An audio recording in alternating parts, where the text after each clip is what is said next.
So there's a current, but it's slow. You can see how these leaves move.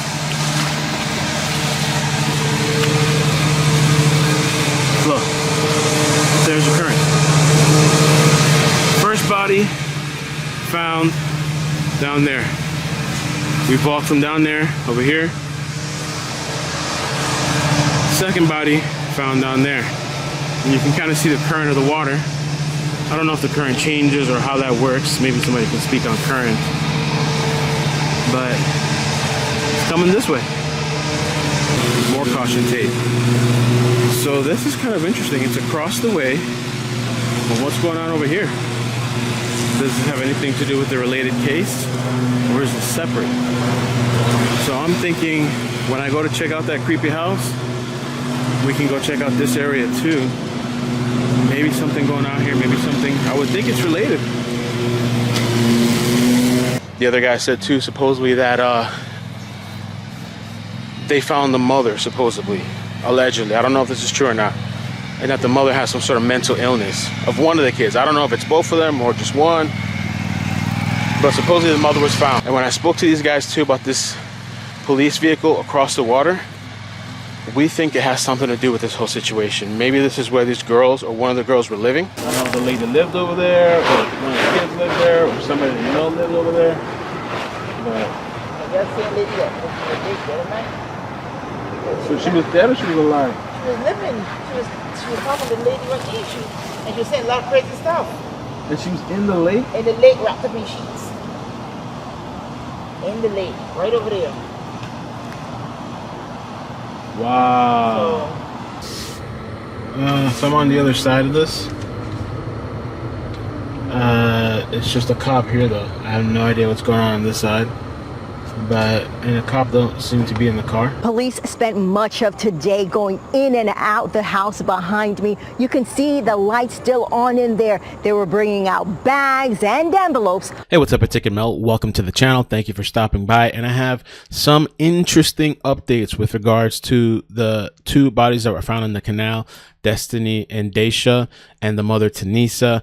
First, we're going to start off with watching this video about the evidence that was being taken from that home. And if you see in the video that I previewed just now, and if you watch the entire live stream, which I recommend, if you haven't heard about this story, go check out that live stream. I thought it was really good. I took you guys on a virtual tour, but where I pulled up where that cop was, that actually was where Tinessa and I guess the kids were living. After we check out this video, there's a really interesting article that I found from the Sun Sentinel that gives details that I haven't heard before with regards to the mother and some of the sightings and people in that area. So definitely stay tuned for that. With a developing story tonight, police have released new details in the case of two girls found dead in a canal in Lauderhill. They are 9-year-old Destiny Hogan and her 7-year-old sister Daysha. We can also tell you that their mother is now a person of interest in the case. Tonight we have reaction from the community, but first a look at where the investigation is so far. CBS 4's Bobeth Yates joins us live from Lauderhill with those details. Bobeth?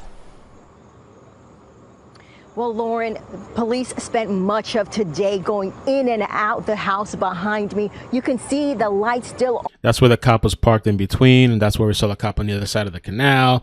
And then I drove around and came back to this side. And so I thought maybe her place was to the left, but it's right here in the middle. This is her place, and the lights were still on. On in there, they were bringing out bags and envelopes, all trying to piece together what led up to this incident. We've experienced a tragic situation over the course of the last 24 hours, and our detectives have worked diligently into trying to find out what actually occurred. Lauderhill Police spent hours combing through Tinessa Hogan's home on Northwest 59th Terrace. Investigators brought out bags and envelopes of evidence, hoping to piece together what led to her two children, Destiny and Daysha, being found dead in a canal behind their home. Hello? Hello? Hi, I need you guys to come off of 56 in the Habitat area to see if there's a little girl body in the water. I can't tell if it's a mannequin body, or if it's a body that's been in the water for some days. That call occurred around noon Tuesday. When officers arrived, they discovered the body of 9-year-old Destiny. Her 7-year-old sister Daysha was found hours later. At approximately 8:45 p.m. on the same night, the Lauderhill Police Department and the Lauderhill Fire and Rescue responded to 2201 Northwest 59th Way to investigate a second 911 caller reporting another body floating in the canal. Officials say the girl's mother, Tinessa, is a person of interest, and neighbors say they saw her acting suspicious shortly before the bodies were discovered. She was in the water swimming. She had a Bible, and she told me to come here. I said, why? She said she wanted to baptize me. She said God told her. I said, God didn't tell you anything. Police would not confirm Tinessa's whereabouts, but they did, however, say she has not been arrested but is in custody. And they're asking anyone with information about the family to come forward. I think any knowledge of the family dynamic, activities that the family engaged in together, just general information about who they were and what their day-to-day life was like would be extremely helpful. And so they're asking people to call Crime Stoppers if you have any information about the family and that type of stuff. So this is the Sun Sentinel article that I thought was pretty interesting with details. It's titled, "Death is the Only Way. Woman's Sign Could Hold Clues in Sister's Deaths, Police Say."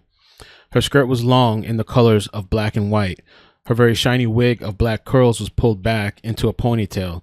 But perhaps what stood out the most and may make people come forward to police in the midst of a death investigation is the sign she carried in her neighborhood recently. Death is the only way. Acting on a tip, one of many that have surfaced since the lifeless bodies of sisters 9-year-old Destiny and 7-year-old Daysha were plucked from a canal near their Lauderhill home earlier this week, police urged the community to come forward with videos, photos, anything that may depict a woman in a costume or possibly crisis holding the sign in the neighborhood west of Sunrise Boulevard between 56th Avenue and Sunset Boulevard. Lieutenant Santiago said they do not know if the woman holding the ominous sign is the two sisters' mother, 36-year-old Tinessa, who is a person of interest in the girls' deaths, but police who want to talk to her. Hogan was taken away from her neighborhood in an ambulance Tuesday, a few hours after Destiny was pulled from the canal.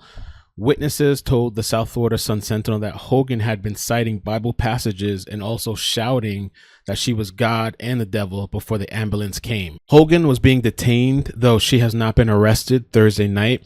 Police in Lauderhill say they have not been able to interview her yet, but won't say if she is being held in a psychiatric facility. The state's Baker Act allows authorities to commit a person to a mental health hospital for up to 72 hours, which would end late Friday. A video of police confronting Hogan shows her standing near the canal with a large white blanket draped over her head and body. About 7 officers surrounded her, and one pulls the blanket from her as she is brought down to her knees and then stomach. Would be interesting to see that video. Police are desperately trying to speak with anyone who had contact with the sisters and their mother to put together a picture of what life was like for Hogan and her daughters. Hogan has no record of living locally and no criminal history nationwide. She is leaving a very small footprint, Santiago said. Their home at 2028 Northwest 59 Terrace in Lauderhill showed few signs of children living there. There were no photos anywhere in the house. Only childlike drawings hinted at their existence. A clearer picture of the timeline of the girls' deaths emerged Thursday. About 12:10 p.m. Tuesday, 9-year-old Destiny is found in the canal. A few hours later, police make contact with Tinessa as they canvass the canal banks, though they do not know yet who she is or who the girl in the water is. By late afternoon, Tinessa is identified in an unspecified police database. Police then confirmed that Tinessa has 2 daughters, but still did not know whose the body was in the canal. Tuesday night, police start a secondary parallel investigation for a missing person. As police are cross-referencing missing persons reports, 7-year-old Daysha body floats to the surface of the water. On Wednesday, Tinessa's relatives who live in Daytona area positively identified the bodies of Destiny and Daysha. Neighbors themselves are trying to piece together what happened just steps away from their homes. Katie said the neighborhood is almost unrecognizable. There are no kids playing, enjoying their summer break. There's quiet and an uneasy feeling. There's nobody. It feels eerie, which is exactly what I said and felt when I went into that neighborhood. My initial arriving here was that, okay, it's cool, it looks nice than what I figured for Lauderhill. But honestly, once I parked, it's kind of a little creepy. I feel like, yeah, I stick out and I kind of don't belong here. But I'm gonna take a walk. We'll see. I mean, it's very quiet. If I lived there, I'd be outside playing with my kids or letting Maddie play outside. I always go outside with Maddie. I don't let her play outside by herself. But so I'm making my way back to the car, back to where the I think the first body was found down here. But it's creepy that 2 other kids here close by died too. I don't know how long ago, but according to that lady burned in that house. To me, it's a very quiet area. It's kind of eerie. So the last thing before I end off is this is where the house is, the property. This is where the cop was parked here, where we saw in video. This is the canal. I believe the body, I'm pretty sure, was found around here, the second body. But as we talked about the flow of the canal flows down this way, and then it goes down towards this end. And on this end around here is where the first body was found. And I parked somewhere around here, and I walked my way down here and came through, and that's where we saw these things. And then this is right here, the burned property. This burned property, I spoke about this. There's a whole story with different kids on this whole situation. I'm going to clip the live stream and post it separately, so for the people that missed it can check it out. But I would say definitely, I'll put the link down below if you missed that live stream. Please hit the like and subscribe, turn on the bell with all notifications. I would appreciate that. And what else is coming today, I'm not too sure. I'm a little strapped on time. I would like to do a live stream, but I also have to go pick up my daughter, so we'll see. I might have time for that. And then also tonight's video night, and I have a whole new desk that I need to remove this one and then build and install the new one, which is going to give me more space, and it's going to be better, I think, for just being more organized and more spacious and getting rid of something that's outdated. So thank you guys for all the support. I love you. Take care. Peace.